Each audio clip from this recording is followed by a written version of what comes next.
New development can be tricky to break into, but today's guest gives you a great framework to get started. Today, we talk to Lissette Calderon, who is known as the Queen of the Miami River, and she shares how she identified the Miami River as a great place to invest and develop when no one else was looking at that space. She gives great tips to help you find great places to invest in and develop. She also talks about how to overcome challenges, setbacks, and folks who don't believe in your vision. And she tells you how to be a better investor, focusing not just on profits, but also your purpose and your passion. If you want to learn how to be a better developer and a better investor, check out today's conversation right here on Multifamily Insights. You probably got interested in real estate for the cash flow, the tax advantages, the equity appreciation, and the long-term wealth creation, not for the 2 a.m. emergency maintenance calls. But let's face it, maintenance can be the biggest headache when it comes to building up your real estate portfolio.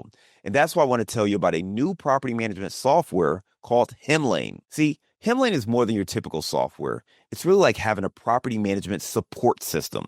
First, Hemlane provides 24/7 repair coordination. They have a network of vetted maintenance technicians and professionals in your area to handle repair and maintenance your property may need.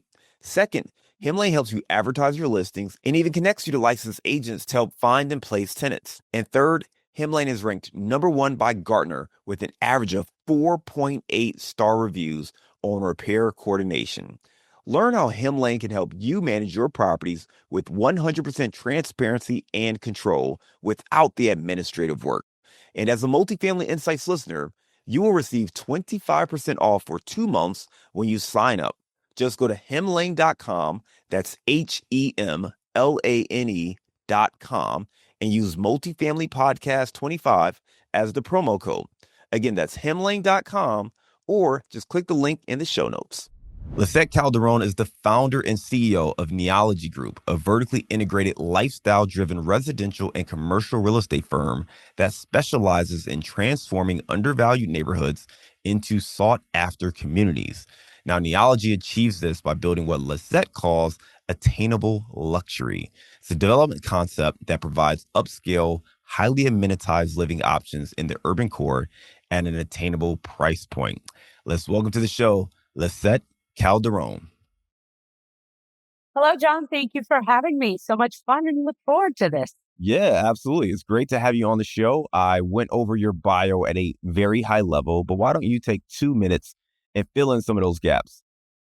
Absolutely. Well, as you said, my name is Lissette Calderon. I'm the founder and CEO of Neology Group, proud Miami native and first Latina to head a major real estate development firm in my hometown. Here at Neology, we really focus, as you said, on building kind of that aspirational luxury workforce housing in culturally rich neighborhoods like the Miami River, where I started my career 20 plus years ago, and most recently, Allapattah. Over the course of a career on my own, I've probably built well over 1,500 units, anything ranging from about 12 stories to about 40-story high-rise buildings. I'm really passionate about proving that profitability and purpose aren't mutually exclusive. Rather, they're a winning formula. And that's really where we are at Neology. I love everything you just said. You talked about you having a longer history in the space, being originally from Miami. Also, talk about being a Latina in the development space, and that is something you don't see very often as well. So, take us there, right? Like, how do you get into real estate and then specifically development, which is obviously a more male dominated landscape? Absolutely. And I think, most people probably don't look like me. They don't sound like me. They don't, really have my background, but it's something that I've always been passionate about. But for me, it's about passion and purpose, but obviously it has to make a lot of sense. So 20 plus years ago, started along the banks of the Miami River, felt that there was just this untapped potential for people like me that were up and coming professionals, but were being priced out of the market. So we really started with our first project, which is Neology, and today that is really the catalyst of the Miami River's renaissance and stands as the grand dam of the Miami River. And that project proved that if you built something at an attainable price point for people that were in the market, that were interested in that market, people would come and really kind of start that paradigm shift. Up until that point in Miami, waterfront was really defined by bayfront, oceanfront. We at Neology thought about the river as the next frontier of waterfront. And we were able to prove that really with Neolofts. We went on to build about another 1,500 units on the banks of the Miami River. And then since then, we set our sights on the Allapattah district of Miami. And we've gone on to build 4 towers. Most recently, we opened up Allapattah 14. And that project is 237 units.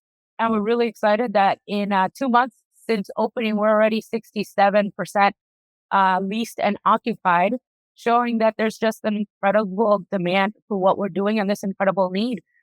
So I think when you mix, passion and purpose, it really makes a difference. And, as I think about Neology and our trajectory and where we're going, as we scale and we really built on the foundation of bringing aspirational luxury workforce housing to communities, and we start really moving beyond Miami and South Florida and really can move nationwide. We're really just not about IRs. Of course, the IRs are important, but we like to think about it as impact per square foot. And we really have been able to move the needle on a lot of these communities and a lot of these projects. So we're really excited about, continuing. We have a unique expertise in identifying, overlooked neighborhoods and bringing an institutional discipline to them. And that's how we really make our numbers work and really think about the project and their impact and the people that we're building for. Yeah, you said a couple things. I mean, what stood out to me was you mentioned the impact per square foot, but also recognizing that there's some overlooked neighborhoods where they can be redeveloped and create an attainable luxury environment for the residents who are looking to live in those areas. I want to go back to kind of where you started because, you mentioned kind of Neo Loft, and that was your first development on the Miami River. And you felt that, hey, there was an appetite here. Maybe other developers weren't in that space, but you saw it there. How did you even get into development though? Like, that's one of those things where I know people who invest, they're always curious about development, but that feels like a bit of a leap. And then particularly just with your background, like what gave you the confidence to move forward with development, especially if this was a place where other investors and developers weren't already investing in? Um, I started my real estate development career at the Related Group as an assistant project manager. So I really had an incredible mentor in George Perez, and I had incredible training while at the Related Group. I was the first woman he ever hired as a developer. And so I really had a lot of hands-on training. A few years into it, while I was Related here, I was, really working on these incredible projects, having, a very good salary. I was able to really think about, I want to do this on my own and I want to create the kind of impact on my own. So I started small. I went off on my own and I started small. I started with townhouses because that's a little bit more scalable in terms of the revolving credit line. And then just from there, I started, I started with, X amount, 30, 40, 50 units, scaled it to 200. And then eventually I went on to build my first high rise, which was Neolofts. That was 199 units. And I broke ground on that on my 28th birthday. So it was definitely monumental. I think a part of it, really taking that leap, there was a certain amount of naiveness. I thought if I could do it for Related, why couldn't I do it for myself? So I always say there was a lot, but there's a lot of discipline behind it. I've always lived way below my means. I don't forget where I come from. I am the child of immigrants. I'm the first person in my family to go to college. So I've always been very good about saving money and reinvesting. So to me, at that point, it was really about reinvesting in myself. So every bonus that I had, every dollar that I had, I saved it. And so it was with that seed money that I was able to start really those first townhouses and then kind of roll that into just the relationships I had built. I probably had about 30 lenders tell me no, but I knew I only needed one to believe in me. I only needed that one yes.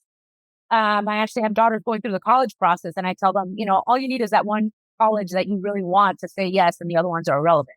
So it was the same thing with the lenders. I just needed that one lender to believe in me. And then in terms of the equity capital, I always say that's very important. It's about networking, people that you speak to. It was my professor in college that connected me with my institutional investor, and said, this lady, again, I had built a track record. I had been doing it for Related and I had done it quite well. Said, this lady, has done, incredible work. You should look at her. And again, it was talking to a few institutional investors until one of them came in as an LP. And then on my personal side, the GP, it was really friends and family. It was a lot of $20,000 checks and, $50,000 checks and just knocking on a lot of doors. It was, I always say that as an entrepreneur, you're going to get a lot more no's than yeses. You're going to hear that so many more times. So it's just about knocking on doors. And then I think once we really proved that we had proof of concept with Neo Lofts, the rest of the doors started opening. And then really, we set the foundation and from there we built. But of course, I would say the hardest one was Neo Lofts, but it was, while I was at Related, it was the lender that I worked with a lot at Related was my lender that banked me when I went off on my own. They said, we remember you from your Related days and you're always very diligent and you were the person we called for every solution. And, you were there on, late night if we had a question and it was just that relationship building. So I think it was really kind of baby steps to get there, with some incredible training and then, some real discipline and I would say I had a laser focus on the Miami River. I wasn't all things to everyone. I knew exactly who my market was going to be. I knew the amenities that they were going to have. For example, Neo Lofts, and this is really how I was able to sell to both my institutional investor and to my lender because it was a pioneering area. And so they were very sure. I mean, so many lenders ran me out because they had zero belief on the Miami River. But the lender that really ultimately believed in me and the Miami River and said, we think you're onto something. I was able to prove to them that they had this, incredible market of people that looked like me, that my demographic had dogs, for example, and there was no building in Miami that allowed dogs.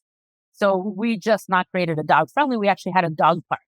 And then it was the first loft building on the Miami, in Miami. So we brought the loft concept, that loft living. If you look up Neo Lofts, that's why it's called Neo Lofts. And we said, look, it's an incredible design. It's from, kind of the Northeast and some of the older cities. And even though we're a newer city and we don't have historical lofts, I can't go and really redevelop an old warehouse building, an old manufacturing plant.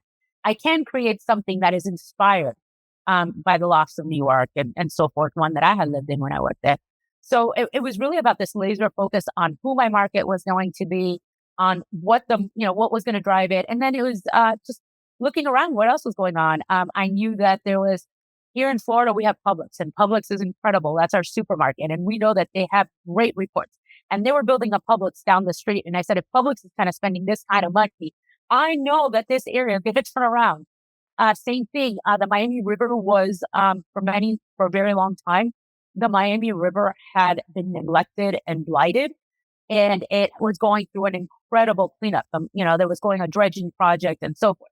It was also at the beginning of the Miami River Walk, and they were talking about creating hand in hand with this whole dredging that we were going to have a Miami River Walk.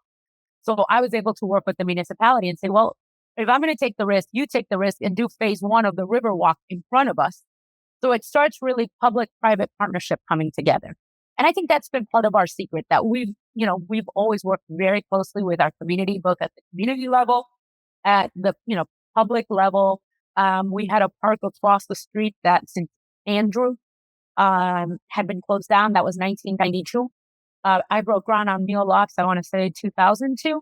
We broke ground on Neo Lofts. So for 10 years that park had been closed, well, I did our groundbreaking ceremony at the park because that forced the city to reopen the park, to bring it back to, because it wasn't just about us, it's about the entire community.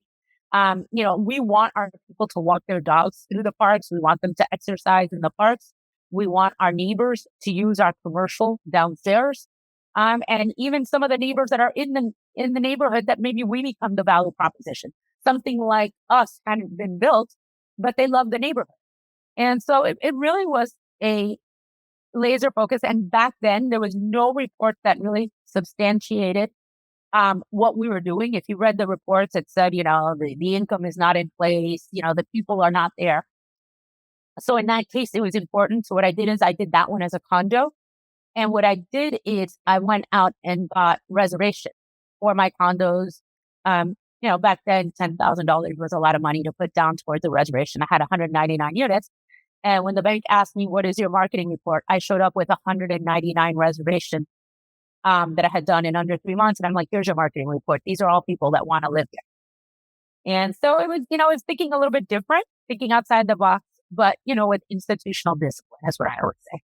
Lizette, I love a lot of what you said. I mean, there's so much great information here, and I want to just play it back, right? Because there's a lot of themes that are coming together. The biggest one is having clarity on your vision. You saw something that others didn't see, so you had to get everybody else on board with your vision. And the reports weren't there. It's not like you could just say, hey, here's the economic development report that says the Miami River is going to be the next big thing. You had to justify why you believed in it. You had to understand both from a psychological standpoint, from a geographical standpoint, what was attractive about this area. And then you mentioned that thing with Publix, which is great, right? Publix is going to do a ton of research. They have already looked at it and decided, hey, we need to open up a store here. And that's a great tip. And, we used to do a lot about how to find the best places to invest. And we put together this free download. It's 35 hacks to find the best markets and submarkets. And that's one of them. Take a look at, those big grocery store, the chain stores, these big development companies, Chick-fil-A.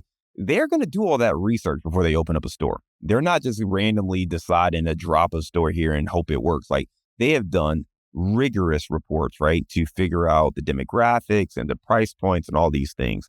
Depending on what you're trying to build, follow those companies and let them do a lot of the heavy lifting.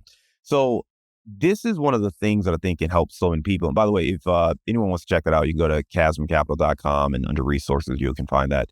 But when you were talking about, the vision and going back to your days, what I love for anyone starting out, first of all, you gained real experience by your job, right? You were working in this space, working as a project manager, building these relationships. And when you were ready to make that transition, there was a little bit of, maybe a naivete to say, oh, I can do it myself. But there was enough confidence to take action on it.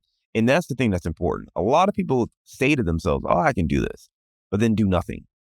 You did something. You had to do a lot of little things and a lot of big things to get traction. That calling those brokers, calling those lenders, building all those relationships. And you mentioned starting out, it was really tough. It was a lot of small raises, $20,000 here on the GP side.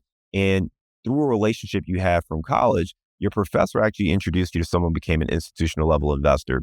And it just goes to show that this business comes down to vision, action, and relationships. You had to have the vision, you had to take action, but you also had to form some great relationships. And that allowed you to build that first project, the first big project, but also continue to build on these projects today. You said a couple of things that really stood out to me too.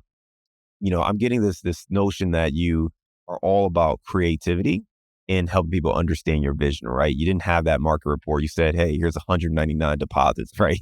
People want what I'm trying to build here. You also talked about the impact. You talked about redeveloping that park outside of Neo Lofts. Can you talk a little bit more about kind of why your vision is not solely based on profits and does have more of a feel on impact?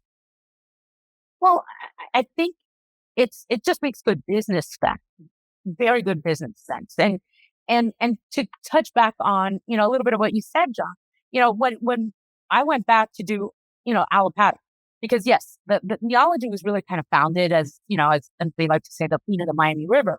But, Neology has since evolved to other neighborhoods, and Allapattah was nice. And, when we went and said, hey, we're going to go and really reimagine Allapattah, we're going to stick to the authenticity. We're going to keep its integrity. But we're really going to reimagine Allapattah in terms of, being honest with its roots, respecting its roots, but we're going to go and kind of create the same thing that we did on the Miami River. It wasn't just by coincidence, but we also had to prove that we weren't a one-hit wonder, that they gambled right on the Miami River. Why are you going to be able to turn around an entire neighborhood? And it was much of what you said. Publix was going in again into Allapattah, big investment in Allapattah. Chick-fil-A was going into Allapattah. We had all the culture was moving. So all the big museums and everything were coming in from, other parts of Miami, specifically Wynwood. Everybody was migrating towards Allapattah. So all these, cool cultural institutions like the Rubel and Super Blue and everything was moving in. And then I was looking at some of the things. I mean, Allapattah, for example, had the second largest has the second largest health district after um, Houston. So here we had this incredible health district where people were working great jobs, but they had nowhere to live. So they were commuting out, or if they were remotely close, it was very expensive. And we said we need to give them an opportunity.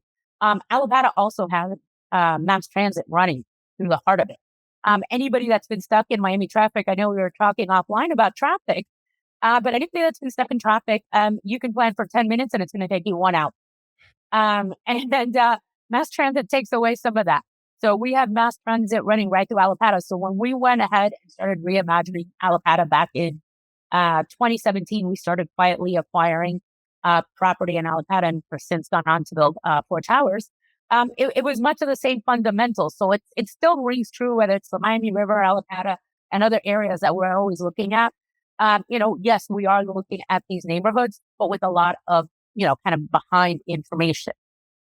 In terms of really who we are as a mission, I think it speaks to who we are as an organization. Of course, we have a fiduciary obligation to our investors, to our lenders, to do prudent investing, to make sure that we have, returns that meet their thresholds, that, lenders that meet their criteria. Very proud to say that we have lending relationships with, some of the largest names. Some of my lenders are Fannie Mae, Fannie approved borrower. So Fannie banks us, Apollo banks us, Starwood Capital banks us. So again, we've really been able, to kind of move into that space. And while they understand the social impact of what they're doing, they also have to make sure that it's got the institutional discipline and returns that they're expecting. But when I think about it, and I really think about kind of the aspirational luxury, as I like to think about it, attainable luxury workforce housing space. It's I think that's something people miss. I think they really miss the true power of what workforce housing is. It's not just an investment class, but it's really mission at its core.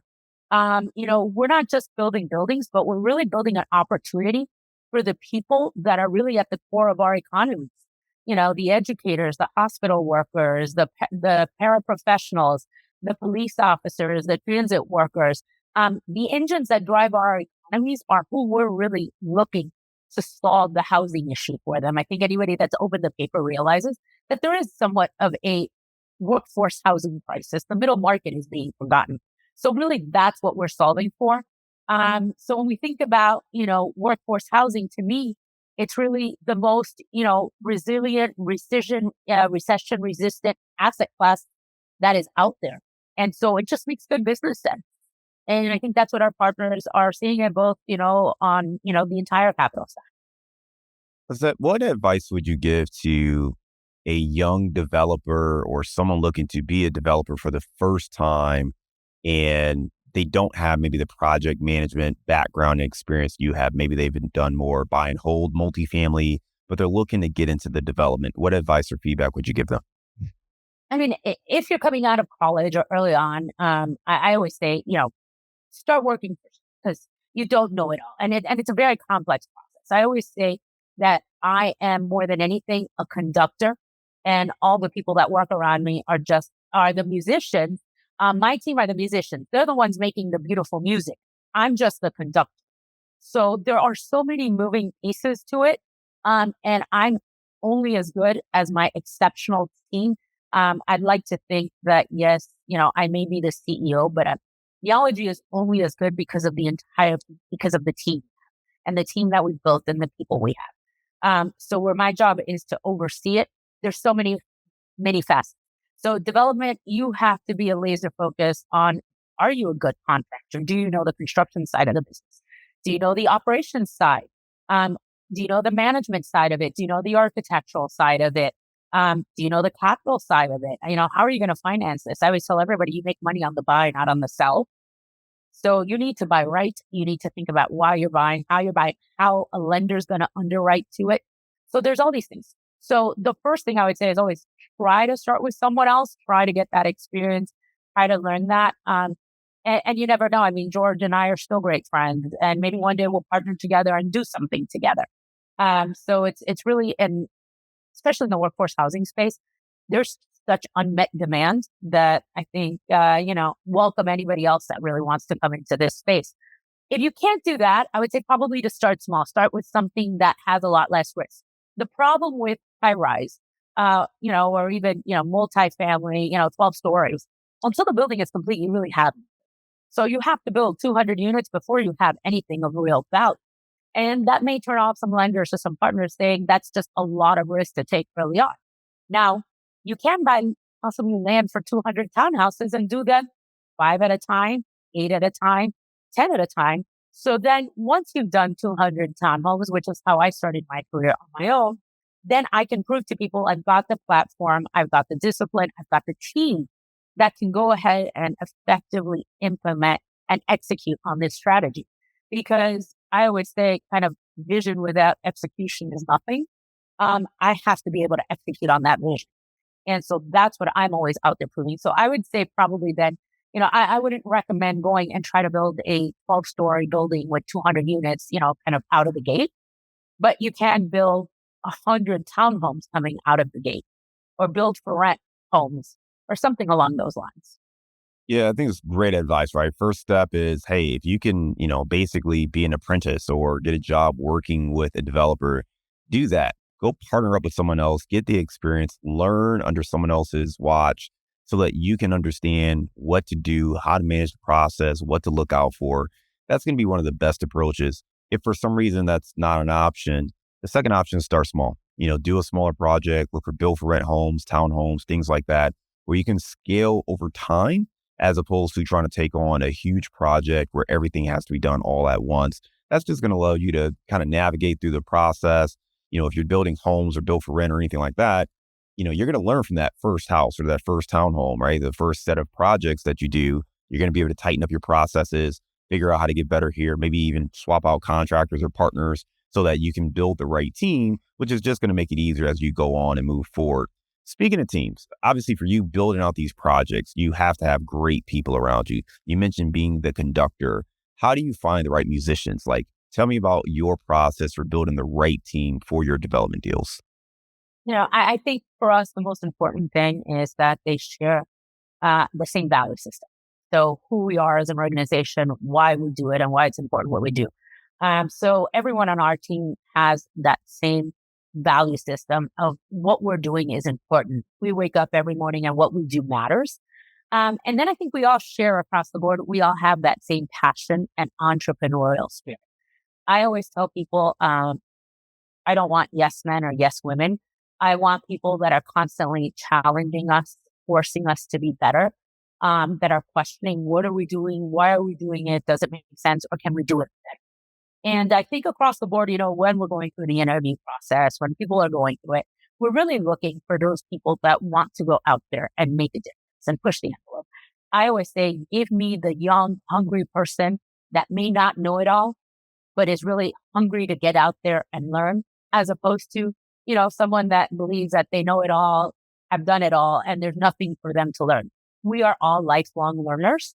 And I think that's what moves us to be exceptional, that we never think we are great.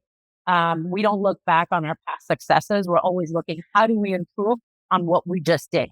How do we make it better? How do we as a team make it better? How are we better leaders? And across the board, I think we never forget the client-centric approach that we take to our business. We realize that ultimately the most important person in our business are our clients, which are our residents. So we really have a very client-centric approach in terms of what we do and how we do it and the prism through which we see the business. So we're always looking to make it better. And I think that's what makes our incredible team. I mean, I look at our team and they will stay late and they will arrive early and they do, pastries with parents for Mother's Day and they do kickoff summer events and nobody's telling them they have to do this. And I'll go over there and I'll see a regional manager standing, behind the DJ booth saying, we need to play this kind of music because I know my residents and this is what they like. So I think it's just, that shared purpose, that shared passion, and truly that's shared in our industry, in our business, and in neology in particular, that entrepreneurial spirit that we're all growing and getting better. Yeah, I love it, right? You talked about identifying the values, making sure that you're finding people who share those values and looking for that energy. The person is a lifelong learner who wants to learn and getting the right people on the team. That's going to take you far when you're trying to build up your team and scale your business. Lizette, loved a lot of what you talked about today. For folks that want to learn more about you and the business, they can check out neologylife.com. We're going to put a link to that in the show notes. Right now, we're going to transition to our round of insights. When you think you found a great deal, asking the right questions could be the difference in finding a stud or a dud.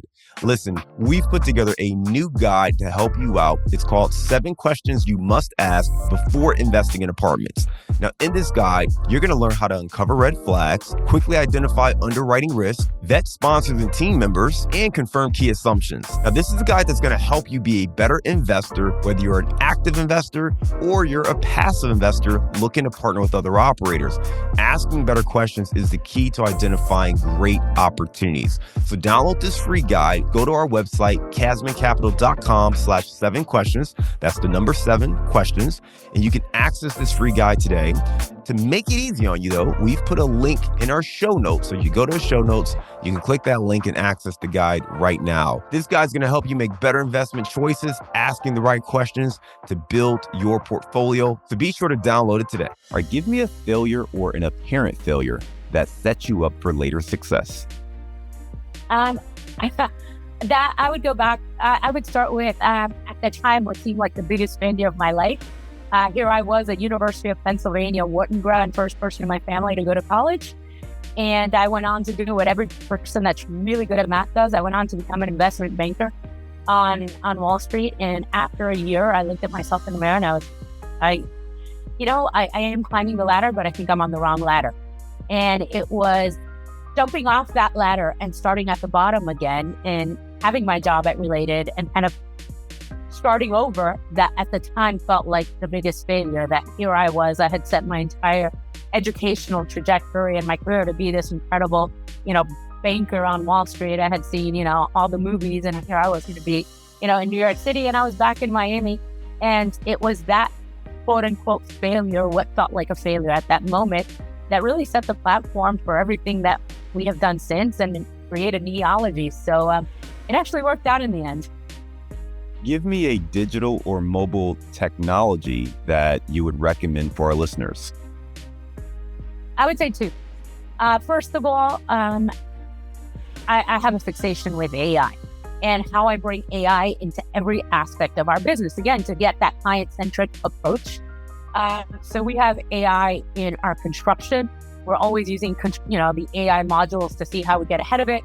And we have AI in the leasing experience, in the living experience, in our people using it in the application experience. So I'm always looking at what technologies are out there, specifically that help us in our business.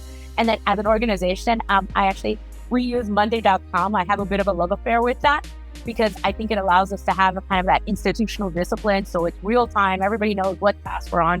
And when you have as many projects and as many tasks as we're all running and that many people, it's one concentrated area where aside of our, weekly staff meeting where we all come together, Monday.com is that real time, kind of staff meeting that we have at any given time. And, it's sending constantly pinging messages like this task is on your plate, where is it? And so forth. So I would say probably, the combination of AI and Monday.com. Give me the book you've recommended or gifted the most in the last year.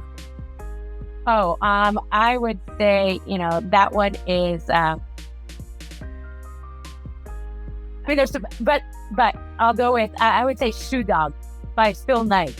And it's the story of, the co-founder of Nike.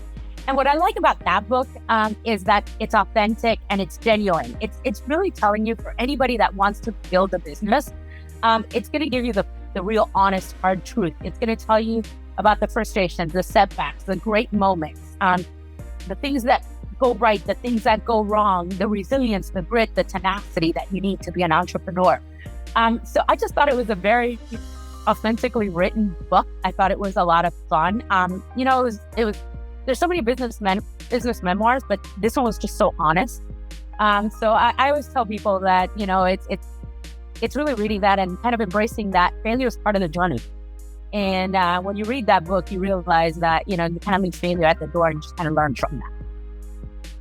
What's a daily habit that helps you stay focused on your goals? I'd say I wake up every morning. I'm highly disciplined, very structured. But I wake up every morning at, about 5 minutes before I have to, 5 to 10 minutes. And I really take that time to step back and, kind of think about kind of gratitude. What am I grateful for? And then very intentionally think about what's my day like? What am I going to accomplish? And why am I going to accomplish that? Important. So it's really that intentionality that I wake up with, and I do it 5 minutes every day in the silence of my kitchen over my coffee. I really kind of take that time to be grounded, and it really kind of sets the foundation for the rest of the day. Give me your number one insight for being a successful developer. It's again, I think it's combining passion, purpose, vision, and discipline together. Because one without the other doesn't work. I mean, you can have all the passion in the world, but if it doesn't have a purpose, it's not going to really work out. And you can have all the vision in the world, but if you don't execute on it, you're going to have the same issues. So I think that's definitely one of the secrets that I think about, really how we think about our business. It's, we go into these neighborhoods, but we really go in it with, kind of institutional discipline. No, I love it. All right, let's go in a little bit of a different direction here and lighten the mood. You are in Miami. Give us your favorite place to grab a bite to eat. I